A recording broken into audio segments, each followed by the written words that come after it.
আসসালামু আলাইকুম। এনটিআরসিএ চাকরির পরীক্ষার্থীবৃন্দরা আশা করি সকলে অনেক ভালো আছেন এবং আল্লাহর রহমতে সুস্থ আছেন। ১৯তম শিক্ষক নিবন্ধন এনটিআরসিএ সার্কুলার আজ। সম্মানিত এনটিআরসিএ চাকরি প্রার্থী ভাই বোনেরা, চলুন ১৯তম শিক্ষক নিবন্ধন চাকরি সার্কুলার সংক্রান্ত খুঁটিনাটি আপনাদের সাথে আজ শেয়ার করার চেষ্টা করি।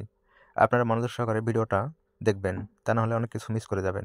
নারী কোটা বহাল রাখার ফলে ১৮তম শিক্ষক নিবন্ধনের ভাইবা প্রার্থীরা চরম বৈষম্যের শিকার হবেন এবং বেসরকারি এমপিওভুক্ত প্রতিষ্ঠানগুলোতে নারী কোটা থাকার কারণে কোটাজনিত শূন্যপদ পূরণ হবে না। বিগত পঞ্চম গণবিজ্ঞপ্তিতে একই চিত্র দেখা যায়। সার্বিক পরিস্থিতি বিবেচনায় বৈষম্যহীন বাংলাদেশে বিনির্মাণে বেসরকারি স্কুল, কলেজ, মাদ্রাসা এবং কারিগরি প্রতিষ্ঠানে ৩০% নারী কোটা বাতিল করে মেধার ভিত্তিতে শিক্ষক নিয়োগের ব্যবস্থা করার দাবি জানাচ্ছে। এদিকে ১৯তম শিক্ষক নিবন্ধন চাকরির পরীক্ষা নিয়োগ সার্কুলার কবে প্রকাশ করা হবে তা জানতে চাইলে শিক্ষক নিবন্ধন প্রত্যয়ন কর্তৃপক্ষ জানিয়ে দেন, মার্চ-এপ্রিলের মধ্যে প্রকাশ করা হতে পারে ১৯তম শিক্ষক নিবন্ধন চাকরির নিয়োগ বিজ্ঞপ্তি বা এনটিআরসিএ সার্কুলার। তো ভিউয়ার্স, এই ছিল আজকের সর্বশেষ ১৯তম শিক্ষক নিবন্ধন এনটিআরসিএ চাকরির সার্কুলার সংক্রান্ত আপডেট। সবাই ভালো থাকবেন। আসসালামু আলাইকুম।